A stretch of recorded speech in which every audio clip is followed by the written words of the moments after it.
શું ખરેખર દક્ષિણ ભારત સાથે અન્યાય થવાનો છે? શું ઉત્તર ભારતની બલ્લે બલ્લે થવાની છે કે આ બધું માત્ર નેરેટિવ અને પ્રોપાગેન્ડા છે? ડિલિમિટેશનને લઈને દેશભરમાં ગરમાગરમ ચર્ચા ચાલી રહી છે, પણ સત્ય શું છે? ચાલો ડેટાની મદદથી સમજીએ. નમસ્કાર, જમાવટ સાથે હું છું પાર્થ.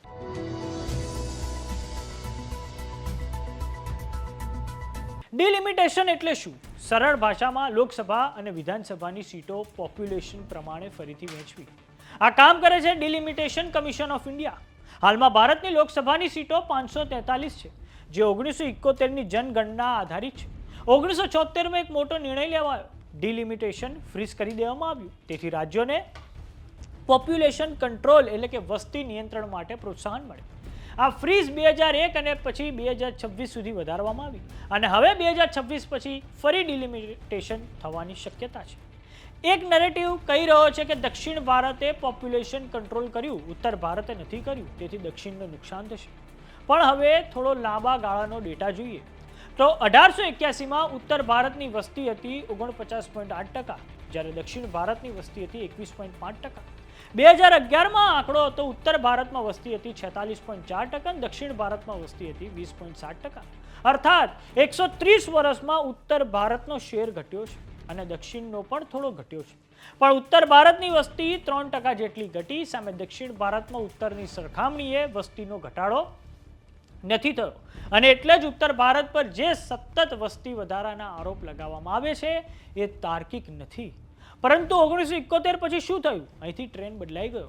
દક્ષિણમાં પોપ્યુલેશન ગ્રોથ સાવ ધીમો થઈ ગયો, ઉત્તરમાં હજુ પણ ઝડપી રહ્યો છે અને આ જ આજની ચર્ચાનો મુખ્ય મુદ્દો છે. દક્ષિણ ભારત શું કહે છે કે અમે છેલ્લા 50 વર્ષમાં પોપ્યુલેશન કંટ્રોલ કર્યું, તો હવે અમારી સીટો ઘટાડવી યોગ્ય નથી, કેમ કે અમે વસ્તી ઘટાડીને જીવનની ગુણવત્તા પર કામ કર્યું, ધંધો, રોજગાર, શિક્ષણ અને સ્વાસ્થ્ય આપ્યા. તો અમારી વસ્તી ઓછી છે કહીને હવે અમારી સીટો ઘટી જાય તો અમારી સાથે અન્યાય થશે. અને એટલે જ 1971ની ગણતરીના આધાર પર જ અમારી બેઠકો વધારવામાં આવે અને ઉત્તર ભારતની સરખામણીએ અમારું પ્રતિનિધિત્વ ઘટવું ના જોઈએ. સરકાર અને બીજા લોકો શું કહે છે? લોકશાહીનો સરળ સિદ્ધાંત છે, 1 person 1 vote 1 value. એક વ્યક્તિના વોટની કિંમત તો સમાન જ હોવી જોઈએ. મતલબ સરળ છે, જ્યાં વધુ લોકો છે ત્યાં વધુ પ્રતિનિધિત્વ હોવું જોઈએ.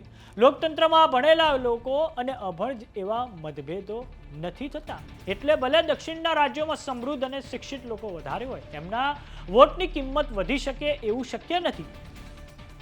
સિવાય કે ભાજપ દક્ષિણની રાજનીતિમાં ઘૂસવા માટે આ નિયમને જ ફગાવી દે. અને હવે સૌથી મહત્વનો પ્રશ્ન, સીટોમાં શું ફેરફાર થઈ શકે? એક અંદાજ મુજબ ઉત્તર ભારતમાં ઉત્તર પ્રદેશ, બિહાર, મધ્યપ્રદેશ અને રાજસ્થાનમાં આ રાજ્યોની સીટો 30થી 60 સુધી વધી શકે છે. દક્ષિણ ભારતની વાત કરીએ તો તમિલનાડુ, કેરળમ, કર્ણાટક અને આંધ્રપ્રદેશમાં સીટો સ્થિર રહી શકે અથવા તો થોડો શેર ઘટી શકે છે. ગુજરાત, મહારાષ્ટ્ર જેવા પશ્ચિમ રાજ્યોમાં મધ્યમ વધારો થાય.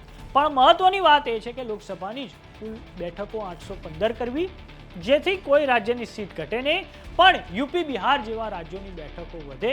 એની સાપેક્ષમાં દક્ષિણની હિસ્સેદારી તો ઓછી ન થાય. ઉત્તર ભારતના લોકો પણ સંપૂર્ણ ખોટા નથી, દક્ષિણ ભારતની ચિંતા પણ સાવ ખોટી નથી, પણ આ સંઘર્ષમાં કોઈ જ સંપૂર્ણ સાચું પણ નથી. આ એક હિસ્ટ્રી વર્સિસ રિસેન્ટ પરફોર્મન્સની લડાઈ છે. અંતમાં નિર્ણય એના પર આધારિત રહેશે કે ભારત સરકાર શું પસંદ કરે છે, હિસ્ટોરિકલ બેલેન્સ કે પછી કરંટ પોપ્યુલેશન રિપ્રેઝન્ટેશન. આ મામલે તમારો મત શું છે અમને કોમેન્ટ બોક્સમાં લખીને જરૂર જણાવો. જો તમે અમને યુટ્યુબ પર જોઈ રહ્યા તો સબસ્ક્રાઇબ કરો, જો તમે અમને ફેસબુક પર જોઈ રહ્યા તો ફોલો કરો. સાથે જ અમારી વોટ્સઅપ ચેનલ આવી ગઈ છે, જોઈન કરવાનું ના ભૂલતા. નમસ્કાર.